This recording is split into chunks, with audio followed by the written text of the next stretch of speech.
Hello and welcome to JAM cam and पढ़ रहे IIT jam. आप सभी का एक बार फिर से स्वागत किया जाता है। तो हम डिस्कस कर रहे थे केवीएस जो नॉर्थ ईस्ट रीजन के लिए जो पेपर हुआ था 2017 में, उसके प्रीवियस ईयर पेपर का हम सॉल्यूशन डिस्कस कर रहे थे। पार्ट फर्स्ट जिसमें मैंने पहले 25 क्वेश्चन डिस्कस किए थे वो ऑलरेडी मैं अपलोड कर चुका हूँ, आप सभी को मिल गया होगा।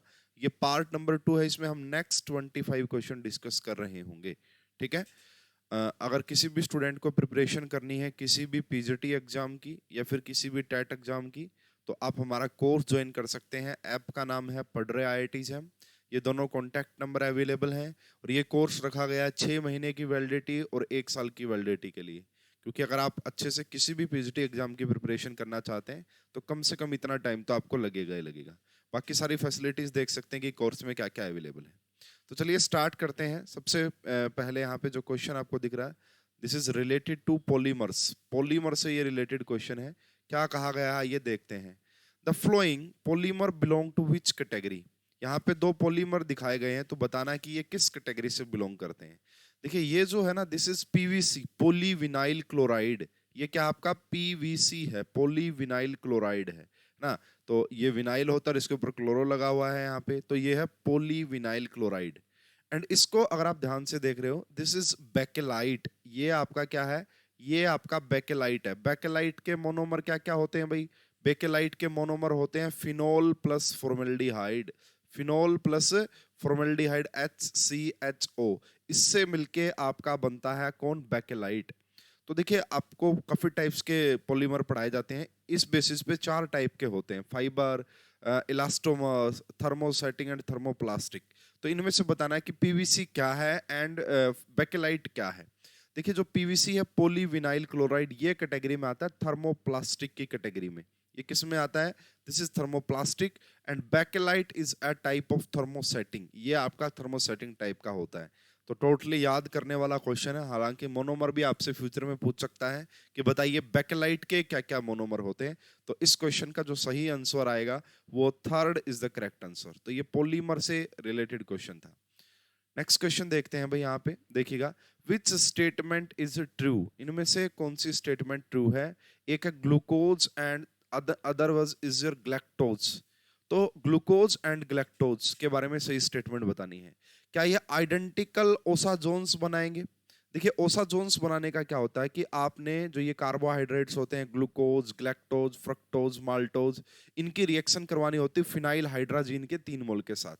और इसमें जो मेन कहानी होती है, अगर आपको कभी भी देखना है, जिन भी कार्बोहाइड्रेट्स के carbon C1 and C2 same है, कार्बन पहले दो कार्बन अगर मतलब चाहे डिफरेंट भी हो, पहले दोनों कार्बन चाहे डिफरेंट भी हो, उसके बाद इन दोनों पे ही इफेक्ट पड़ता है। इन दोनों पे ही इफेक्ट पड़ता है।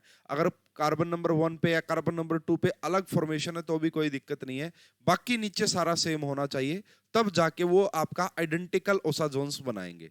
बट यहाँ पे ग्लूकोज एंड ग्लैक्टोज है, तो ये है कि आइडेंटिकल ओसाजोन्स बनाएंगे नहीं, आइडेंटिकल ओसाजोन्स नहीं बनाएंगे। डू नॉट फॉर्म ओसाजोन्स, ओसाजोन तो बनाएंगे लेकिन आइडेंटिकल नहीं बनाएंगे। गिव डिफरेंट ओसाजोन्स, यस ये बिल्कुल सही है, ये बिल्कुल सही है। अभी मैं एक्सप्लेन भी कर देता हूं इसको थोड़ा। On dimerisation gives dimeric sugar cold maltose. नहीं, माल्टोज नहीं बनता भाई, इससे माल्टोज नहीं बनता। ग्लूकोज प्लस ग्लैक्टोज से माल्टोज नहीं बनता है। इसमें अब अगर आप देखें, ग्लूकोज की स्ट्रक्चर को देखें एंड ग्लैक्टोज की स्ट्रक्चर को देखेंगे, तो उसमें क्या होता है, नीचे के जो कार्बन, नीचे जहां जो अल्कोहल की पोजीशंस होती है वो भी डिफरेंट होती है। वो क्या होती है? डिफरेंट।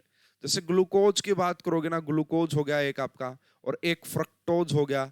ये दोनों क्या है ना, फ्रक्टोज भी जो है आपका फ्रक्टोज, तो ये भी बेसिकली क्या देते हैं, ये आपका आइडेंटिकल ओसाजोन्स देते हैं, बट ग्लैक्टोज नहीं देगा। उसके रीजन होता है कि नीचे की जब आप उसमें देखेंगे OH, और ये जो पोजीशंस होती है वो डिफरेंट होती है एज कंपेयर टू ग्लूकोज।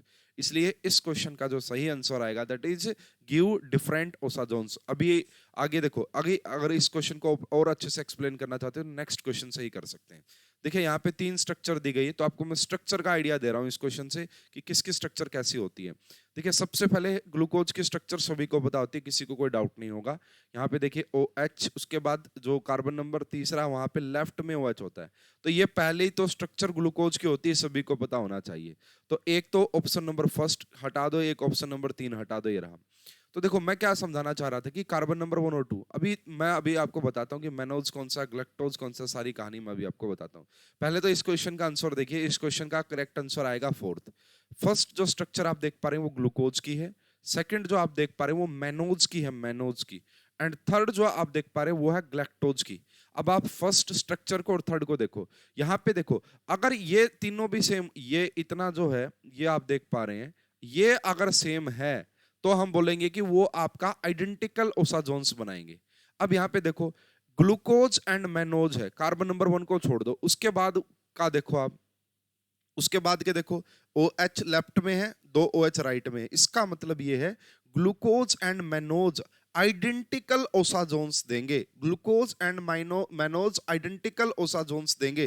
मैंने क्या कहा, पहले दो पे चाहे डिफरेंट हो, पहले दो कार्बन हो। अब यहाँ पे देखिए, इसमें क्या दिक्कत आ रही है, नीचे अगर आप देखेंगे तो मैच नहीं कर रहा है ग्लूकोज के साथ। यहाँ पे देखिए लेफ्ट में OH है, यहाँ पे लेफ्ट में 2 OH है, इसीलिए मैंने क्या कहा कि glucose and galactose correct osazone की फॉर्मेशन नहीं करेंगे, ये डिफरेंट ओसाजोन्स बनाएंगे। ग्लूकोज और मेनोज तो बना लेंगे आइडेंटिकल, फ्रक्टोज और ग्लूकोज और मेनोज तीनों बना लेंगे आइडेंटिकल, बट ये देखो नीचे की कार्बन 1 और 2 को छोड़ के नीचे का जो स्ट्रक्चर है वो सेम होगा। जिनका भी सेम स्ट्रक्चर होता है वो आपका आइडेंटिकल ओसाजोन्स बनाएंगे, जिनका डिफरेंट होता है वो डिफरेंट ओसाजोन्स बनाएंगे। इसीलिए होप कि आपको अब अच्छे से ये बात क्लियर हो गई होगी कि इस क्वेश्चन का करेक्ट आंसर आएगा थर्ड। एंड ये क्वेश्चन मैंने आपको बता दिया, ग्लूकोज की स्ट्रक्चर ये होती है, बीच वाली मेनोज की होती है, एंड दिस इज ग्लैक्टोज, ये ग्लैक्टोज की स्ट्रक्चर होती है। ठीक है, तो 128 नंबर क्वेश्चन, ये 2-3 क्वेश्चन आपका कार्बोहाइड्रेट या नेचुरल प्रोडक्ट से आप रिलेट कर सकते हैं। Iso electric point of amino acid, ये क्या है, किस चीज का एक्सप्लेन करता है? तो यहाँ पे आपको इस क्वेश्चन का जो करेक्ट आंसर आएगा that is fourth, concentration of hydrogen ions in a medium when amino acid does not move to either direction under the electric field। देखिए आइसो इलेक्ट्रॉनिक पॉइंट को हम पीएच से भी रिलेट कर सकते हैं, पीएच का इनडायरेक्टली मीनिंग है हाइड्रोजन की कंसंट्रेशन से रिलेट कर सकते हैं। तो ये वही है basically, concentration of hydrogen ions in a medium when amino acid does not move to either direction under the electric field, उसी को हम आइसो इलेक्ट्रिक पॉइंट बोलते हैं। ठीक है, तो इस क्वेश्चन का जो करेक्ट आंसर वो फोर्थ है। देखिए ज्यादा कुछ समझाने का होता नहीं, सारे थ्योरेटिकल पॉइंट्स हैं। देखो ये क्वेश्चन भी नेचुरल प्रोडक्ट से है, ये भी कार्बोहाइड्रेट का क्वेश्चन है, ये भी कार्बोहाइड्रेट का क्वेश्चन है, ये पॉलीमर का क्वेश्चन है। तो ये कुछ क्वेश्चंस ऐसे हैं जो डाटा बेस्ड होते हैं, मेमोरी बेस्ड होते हैं, याद रखने होते हैं। नेक्स्ट क्वेश्चन देखिएगा भाई, ये थोड़ा सा डिफरेंट क्वेश्चन है लेकिन आपको पता होना चाहिए इसके बारे में भी। In the paper chromatography experiment ninhydrin is reagent to locate the position. तो अमीनो एसिड की पोजीशन को लोकेट करने के लिए हम निनहाइड्रीन रिएजेंट का यूज करते हैं। तो इसका जो करेक्ट आंसर आएगा दैट इज अमीनो एसिड। ठीक है, नेक्स्ट क्वेश्चन की तरफ बढ़ते हैं भाई। ये आपको एक चेयर फॉर्म दी हुई है किसी कार्बोहाइड्रेट की, तो बताना है कि ये किस कार्बोहाइड्रेट की चेयर फॉर्म है। तो देखिए यहाँ पे अगर ध्यान से देखा जाए तो ये जो स्ट्रक्चर दिख रही है, देखो एल्डोपायरानोज तो नहीं बोलेंगे इसको, फिलहाल के तौर पे नहीं बोलेंगे एल्डो, क्योंकि कोई एल्डिहाइडिक ग्रुप नहीं दिख रहा है यहाँ पे, ये भी नहीं होगा, ये भी नहीं होगा। अब है ग्लूकोपायरानोज या फ्रक्टोपायरानोज। तो फ्रक्टो में तो 5 मेंबर की रिंग बनती है ना, यहाँ पे 6 की बनी हुई। तो this is the structure of alpha D glucopyranose. ये किसकी स्ट्रक्चर आप देख पा रहे हैं यहाँ पे, अल्फा डी ग्लूकोपायरानोज की ही स्ट्रक्चर है ये, इसलिए इस क्वेश्चन का भी करेक्ट आंसर आपका थर्ड आ जाएगा। नेक्स्ट क्वेश्चन की बात कर लेते हैं। कोगुलेशन ऑफ मिल्क इज, इसमें कोगुलेशन ऑफ मिल्क का मतलब यहाँ पे क्या होता है भाई, आपका rearrangement of amino acid molecules ना। कोगुलेशन ऑफ मिल्क का मतलब होता है यहाँ पे rearrangement of amino acid molecule. ठीक है, बाकी इनमें से कोई ऑप्शन करेक्ट नहीं होगा, सो इस क्वेश्चन का भी करेक्ट आंसर थर्ड आ जाएगा। नेक्स्ट क्वेश्चन की बात करते हैं भाई। यस, इस क्वेश्चन को ध्यान से देखिएगा। अब इनऑर्गेनिक, देखिए पार्ट 1 में मोस्टली क्वेश्चन ऑर्गेनिक केमिस्ट्री से थे, पार्ट 2 में अब ज्यादातर बाद के क्वेश्चन सारे इनऑर्गेनिक केमिस्ट्री से रिलेटेड होंगे। मोहर salt is dissolved in dilute H2SO4 solution instead of distilled water. भाई ये जो मोहर सोल्ट होता है आपका, है ना, इसको बोल रहे हैं कि डाइल्यूट H2SO4 में क्यों डालते हैं, डाइल्यूट वाटर में क्यों नहीं डालते हैं? तो उसके पीछे रीजन होता है प्रिवेंटिंग कटाइनिक हाइड्रोलिसिस, भाई कटायन का हाइड्रोलिसिस ना हो जाए, इसको प्रिवेंट करने के लिए हम इसको H2SO4 सॉल्यूशन में डालते हैं, वाटर में नहीं डालते हैं। इसका करेक्ट आंसर आपका फर्स्ट आ जाएगा। नेक्स्ट देखिए भाई, PCl3 की शेप क्या होगी? अब इनऑर्गेनिक केमिस्ट्री केमिकल बॉन्डिंग के क्वेश्चन आ गए हैं। तो फास्फोरस के पास 5 वैलेंस इलेक्ट्रॉन होते हैं, 5 होते हैं, तो 3 क्लोरीन के साथ शेयर कर लिए, एक इस क्लोरीन के साथ, एक इस क्लोरीन के साथ, एक इस क्लोरीन के साथ, 2 बच गए, 2 का लगा दिया लोन पेयर। तो इसके जो हाइब्रिडाइजेशन होगी दैट इज sp3। अगर sp3 हाइब्रिडाइजेशन हो, चारों के चारों बॉन्ड पेयर होते तो ये टेट्राहेड्रल होता, बट अब ये है पिरामिडल स्ट्रक्चर। अमोनिया की जो स्ट्रक्चर है वैसे ही स्ट्रक्चर है ये, तो this is pyramidal structure. So इस क्वेश्चन का करेक्ट आंसर आएगा फोर्थ। इस क्वेश्चन का करेक्ट आंसर आएगा फोर्थ। नेक्स्ट क्वेश्चन की बात कर लेते हैं। Enzymes are biocatalyzed which belongs to. तो ये पॉलीपेप्टाइड चेन होते हैं भाई, पॉलीपेप्टाइड चेन बन के ये प्रोटीन से रिलेटेड होते हैं, बेसिकली प्रोटीन से। तो enzymes are biocatalyst which belonging to polypeptide chain of proteins. Proteins ये मतलब बहुत सारे अमीनो एसिड मिल के प्रोटीन्स बनाते हैं, तो वो हम यहाँ पे बोल सकते हैं। ठीक है, तो ओनली पॉलीपेप्टाइड्स यहाँ पे ठीक है। Nitrogen containing heterocyclic compound forming complex structure. तो देखो यहाँ पे बात कुछ हद तक फर्स्ट और फोर्थ की ठीक है, nitrogen containing heterocyclic compound forming complexes में, लेकिन ज्यादातर नहीं है। पॉलीपेप्टाइड्स ही आप इसका करेक्ट आंसर देंगे तो ज्यादा बढ़िया रहेगा। बाकी एक बार भाई इसको मैं स्टार लगा रहा हूँ अगेन, प्लीज आप क्रॉस चेक कर लीजिए, 1 और 4th में से थोड़ा सा इश्यू हो सकता है। ठीक है, नेक्स्ट क्वेश्चन की बात करते हैं। Which of the following sweeteners belong to sugar series is used by diabetic peoples? भाई जिनको भी डायबिटिक होती है तो वो किस स्वीटर का यूज करते हैं? वैसे तो एस्पर्टम का भी यूज किया जाता है बस, बट यहाँ पे जो करेक्ट आंसर होगा दैट इज सुक्रालोज। यहाँ पे आप करेक्ट आंसर लगाइए, ये ज्यादा अप्रोप्रिएट रहेगा, ज्यादा सही रहेगा। Third is the correct answer. Next, yes ये क्वेश्चन देखिएगा भाई, यहाँ पे कार्बोक्सिल बेंजोइक एसिड को बेंजल्डिहाइड में कन्वर्ट किया जा रहा है, तो सीधी सी बात है रिडक्शन हो रहा है। KMNO4 का कोई काम नहीं है, MnO2 का भी कोई काम नहीं है। एक तो है H2PD और दूसरा है H2 निकल। तो यहाँ पे यूज किया जाता है आपका, यहाँ पे यूज किया जाता है H2PD एंड BaSO4 का। इस रिएक्शन में सबसे पहले क्या करते हैं, ये जो आपको यहाँ पे कार्बोक्सिलिक एसिड दिख रहा है, इसको कन्वर्ट किया जाता है किसमें? SOCl2 की हेल्प से। SOCl2 की हेल्प से इसको हम कन्वर्ट कर देते हैं, किसके अंदर कन्वर्ट कर देते हैं? यहाँ पे हो गया जी C double bond O and Cl। अब इसका रिडक्शन असाइल क्लोराइड, ये जो हो गया आपका बेसिकली क्लोराइड, तो इसकी रिएक्शन करवाई जाती है H2PD एंड BaSO4 यानी कि लिंडलर कैटालिस्ट के साथ, और अब ये जाके कन्वर्ट हो जाता है बेंजल्डिहाइड में। इस रिएक्शन का नाम भी होता है भाई रोजनमंड रिडक्शन, इसे बोला जाता है। ये वाला जो लास्ट स्टेप आप देख पा रहे हैं, दिस इज रोजनमंड रिडक्शन। तो यहाँ पे जो करेक्ट आंसर आएगा that is third is the correct answer. Next देखिएगा भाई, विच of the following is psychotherapeutic drug. भाई साइको से रिलेटेड यानी कि माइंड से रिलेटेड, तो किस ड्रग का यूज करते हैं? तो ये भी याद रखने वाला क्वेश्चन है। सेरोटोनिन, सेरोटोनिन ये जो ड्रग्स है इसका यूज किया जाता है भाई माइंड से रिलेटेड, डिप्रेशन इस टाइप से रिलेटेड डिजीज के लिए। Third is the correct answer. Next question की बात कर रहे हैं भाई, the element which occupy their position in the periodic table just after the member of zero group. तो जीरो ग्रुप कौन सी होती है भाई? नोबल गैसेज होती हैं। तो नोबल गैसेज के बाद कौन सा पीरियड आता है, कौन सा ग्रुप आता है? तो नोबल गैसेज होता है ग्रुप नंबर, वैसे तो यहाँ पे मेंडलीव के हिसाब से जीरो ग्रुप बोलते हैं, लेकिन मॉडर्न पीरियोडिक टेबल के हिसाब से ग्रुप नंबर 18। ग्रुप नंबर 18 के बाद वापस से ग्रुप नंबर 1 पे चलते हैं हम, है ना। फॉर एग्जांपल हीलियम, हीलियम के बाद कौन आता है? लिथियम, है ना। नियोन, नियोन के बाद कौन आता है? सोडियम। यानी कि है ना, ग्रुप जीरो ग्रुप के बाद आती हैं हमारी अल्कली मेटल्स। क्या आती हैं? अल्कली मेटल्स, जो कि है आपका group number 1। Group number 1 alkali metals is the correct answer. Next question है, the hybridization of beryllium in the solid beryllium chloride. Yes this is important, इसको फोकस करना है कि सोडियम बेरियम क्लोराइड की बात कर रहे हैं। देखिए अगर हम बात करते हैं वेपर फेज की, तो वेपर फेज में तो BCl यहाँ पे कुछ इस टाइप से, दिस इज वेपर फेज। तब इसकी हाइब्रिडाइजेशन होती sp एंड इसकी शेप होती लीनियर।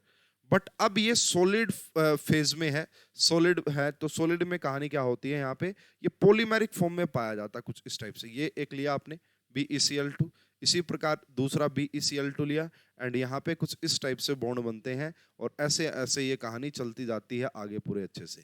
तो अब यहाँ पे अगर आप देखेंगे तो इसकी जो हाइब्रिडाइजेशन होगी बेरिलियम की, यहाँ पे 4 बॉन्ड दिखाई दे रहे हैं, तो sp3 हाइब्रिडाइजेशन होगी। अगर हाइब्रिडाइजेशन sp3 है तो इसको टेट्राहेड्रल या कुछ इस टाइप की ज्योमेट्री बोलेंगे। बट हमसे सिर्फ हाइब्रिडाइजेशन पूछा था। अगर वेपर फेज में पूछते या नॉर्मल बेरिलियम क्लोराइड BeCl2 लिखा होता तो हम sp हाइब्रिडाइजेशन लीनियर से बोलते।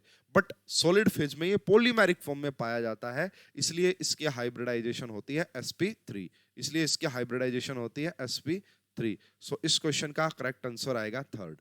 नेक्स्ट क्वेश्चन की बात करते हैं भाई यहाँ पे। Methane, water, ammonia contain the same number of electron but different bond angle. देखिए कभी भी बॉन्ड एंगल का क्वेश्चन है, सबसे पहले हाइब्रिडाइजेशन चेक कीजिए। अगर हाइब्रिडाइजेशन सेम हो तो फिर आप number of lone pair check कीजिए। नंबर ऑफ लोन पेयर के इनवर्सली प्रोपोर्शनल होता है बॉन्ड एंगल। तो ये जो आप मीथेन देख पा रहे हैं, मीथेन, इसकी हाइब्रिडाइजेशन होती है sp3, 0 लोन पेयर। वाटर की भी हाइब्रिडाइजेशन होती है sp3, बट यहाँ पे 2 लोन पेयर होते हैं। एंड अमोनिया की भी हाइब्रिडाइजेशन होती है sp3, बट यहाँ पे 1 लोन पेयर होता है। अगर आप इसको ध्यान से देख पा रहे हैं तो मैंने क्या बताया, सबसे पहले हाइब्रिडाइजेशन चेक कीजिए, हाइब्रिडाइजेशन सेम है, उसके बाद number of lone pair check कीजिए। सबसे ज्यादा लोन पेयर है वाटर के अंदर, इसलिए इसका बॉन्ड एंगल सबसे कम होगा। देखिए ये परफेक्ट टेट्राहेड्रल है, इसका 109 डिग्री के आसपास होता है। 1 लोन पेयर आ गया, इसका 107 डिग्री के आसपास होता है, और 2 लोन पेयर आ गया 104 डिग्री के आसपास होता है। तो यहाँ पे जो सही आंसर आएगा दैट इज फोर्थ। सबसे ज्यादा बॉन्ड एंगल मीथेन का, फिर अमोनिया का और वाटर का होता है सबसे कम। ठीक है, नेक्स्ट क्वेश्चन देखिएगा भाई यहाँ पे, the order of electron affinity of halogens. तो यहाँ पे एक्सेप्शन होता है ना, होनी तो फ्लोरीन की ही ज्यादा चाहिए थी, क्योंकि डाउन द ग्रुप जाने से इलेक्ट्रॉन एफिनिटी डिक्रीज करती है। बट यहाँ पे क्लोरीन और फ्लोरीन में एक्सेप्शन होता है, इसलिए क्लोरीन। और एक बात और ध्यान रखिएगा, पूरी पीरियोडिक टेबल में हाईएस्ट इलेक्ट्रॉन एफिनिटी होती है क्लोरीन की। पूरी पीरियोडिक टेबल में हाईएस्ट इलेक्ट्रॉन एफिनिटी होती है क्लोरीन की। ठीक है, और क्लोरीन और फ्लोरीन में से फ्लोरीन की ज्यादा होती है, सॉरी क्लोरीन की ज्यादा होती है। तो ये सिंपल बिल्कुल इजी क्वेश्चन है पीरियोडिक प्रॉपर्टीज का। Third is the correct answer. The impurities present in the minerals are called. तो ये क्या होती है भाई, इनको हम बोलते हैं आपका गैंग। क्या बोलते हैं भाई, गैंग पार्टिकल बोलते हैं, gangue particle. Alloy is different thing. Slag क्या होता है, जब आप इम्प्योरिटी के अंदर फ्लक्स डालते हैं, फ्लक्स एक बाहर से मटेरियल डाला जाता है गैंग पार्टिकल को रिमूव करने के लिए, तो उससे गैंग पार्टिकल प्लस फ्लक्स मिलके क्या बनाते हैं, स्लैग। ये क्वेश्चन मेटलर्जी से रिलेटेड था, मेटलर्जी से। ठीक है, carbon monoxide reduction is used for the extraction of. तो इसमें इसका करेक्ट आंसर आएगा आयरन, है ना।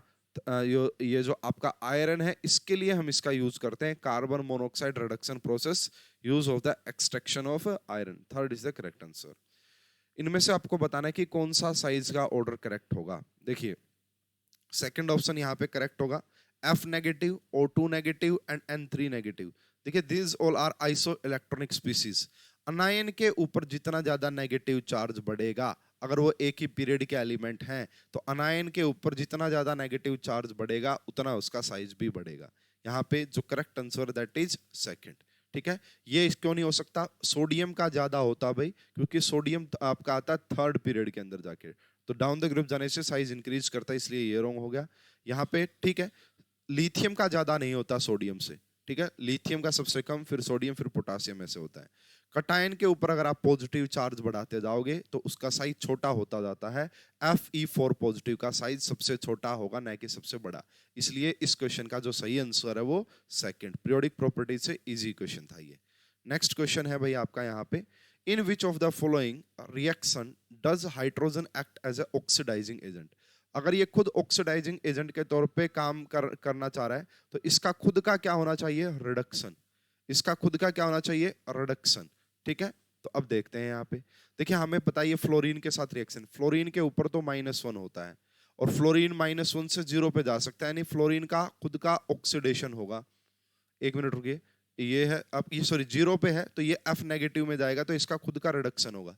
खुद का रिडक्शन होगा तो यहाँ पे H2 का ऑक्सीडेशन होगा, और ये नॉन मेटल है, तो जब नॉन मेटल के साथ हाइड्रोजन होता है तो वो आपका मेटल के तौर पे काम करता है, ऑक्सीडेशन उसका होता है, इसलिए ये नहीं होगा।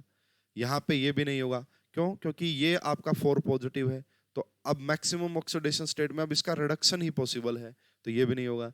कॉपर चापा, अगर आपको थोड़ा बहुत आइडिया हो इलेक्ट्रोकेमिकल सीरीज का, वहां पे पढ़ाया जाता है ये नहीं, बट ये बिल्कुल सही है। देखिए यहाँ पे सोडियम जीरो है, तो सोडियम जीरो है तो ये पक्का किस में जाएगा, Na पॉजिटिव में जाएगा।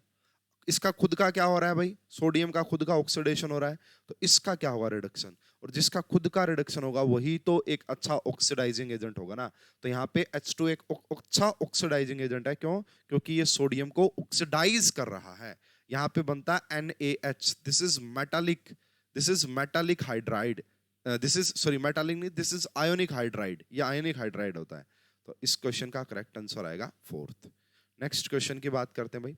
In alkaline medium H2O2 react with, भाई यहाँ पे देखिए जब H2O2 की रिएक्शन करवाएंगे, देखिए अब यहाँ पे आयरन जो है ना वो +3 में है, तो +3 में है ना, अब ये +4 में जाने से तो रहा, अब ये आएगा +2 में, किस में आएगा, +2 में आएगा यहाँ पे, तो Fe +2 में आएगा, एंड Mn का होगा ऑक्सीडेशन, Mn4 पॉजिटिव में जाएगा।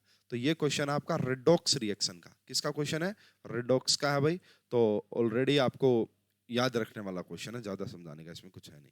विच of the following chloride is covalent, इनमें से कौन सा कोवलेंट होगा। तो देखिए according to Fajans rule, anion तो सेम हटा दो, सभी कटायन के ऊपर चार्ज भी सेम हटा दो। अब हमें ये पता होता है अकॉर्डिंग टू फजान्स रूल, अगर कटायन का साइज बढ़ेगा, अगर कटायन का साइज देखो, यहाँ पे उसको बोलते हैं पोलराइजेशन बोल दो या पोलराइजिंग पावर बोल दो, polarisation is inversely proportional to size of cation. जितना छोटा कटायन का साइज होगा उतना ज्यादा पोलराइजेशन होगा, जितना ज्यादा पोलराइजेशन होगा उतना ज्यादा कोवलेंट करैक्टर होगा। तो सबसे ज्यादा जो कोवलेंट करैक्टर है वो आएगा BeCl2 में, क्यों, क्योंकि यहाँ पे कटायन का साइज सबसे छोटा है, कटायन का साइज सबसे छोटा है, इसलिए fourth is the correct answer, fourth is the correct answer. Next, which of the following metal not form ionic hydride, तो इनमें से कौन सी मेटल आयोनिक हाइड्राइड नहीं बनाएगी। तो यहाँ पे देखिएगा भाई, ये भी कैल्शियम 2 पॉजिटिव, कैल्शियम एक हाइड्राइड बनाता है जिस CaH2, जिसका नाम होता है हाइड्रोलिथ, हाइड्रोलिथ, तो ये आयनिक होता है। बेरियम वाला भी आयनिक होता है, स्ट्रोंशियम वाला भी आयनिक होता है। तो जो पहले दो है ना BeH2 एंड MgH2, ये दोनों आपका कोवलेंट हाइड्राइड बनाते हैं, ये दोनों आपका कोवलेंट हाइड्राइड बनाते हैं, न कि आयोनिक, इसलिए इस क्वेश्चन का करेक्ट आंसर आ जाएगा सेकंड। लास्ट क्वेश्चन है इस वीडियो का, to obtain chromium from chromium oxide which method is use, तो यहाँ पे यूज किया जाता है एल्यूमिनोथ्रोमाइट प्रोसेस, एल्यूमिनोथ्रोमाइट प्रोसेस का यूज किया जाता है यहाँ पे क्रोमियम को एक्सट्रैक्ट करने के लिए, ऑब्टेन करने के लिए फ्रॉम, इसकी है ना Cr2O3 की रिएक्शन करवा देते हैं एल्यूमिनियम के साथ, तब जाके इसका यहाँ पे जो है आपका रिएक्शन हो जाती है और एल्यूमिनोथ्रोमाइट प्रोसेस का यूज किया जाता है। तो भाई ये आपका नेक्स्ट पार्ट 2 था, मोस्टली क्वेश्चन याद रखने वाले थे, जो क्वेश्चन समझाने थे मैंने वो समझाने की कोशिश की है, होप कि आपको समझ में आ गए होंगे। किसी भी क्वेश्चन में डाउट है कमेंट बॉक्स में या व्हाट्सएप नंबर पे आप मुझे बता सकते हैं। इस वीडियो में अभी के लिए इतना ही, आप सभी का बहुत बहुत धन्यवाद। अगर वीडियो अच्छी लगी तो लाइक और शेयर कीजिए, थैंक यू।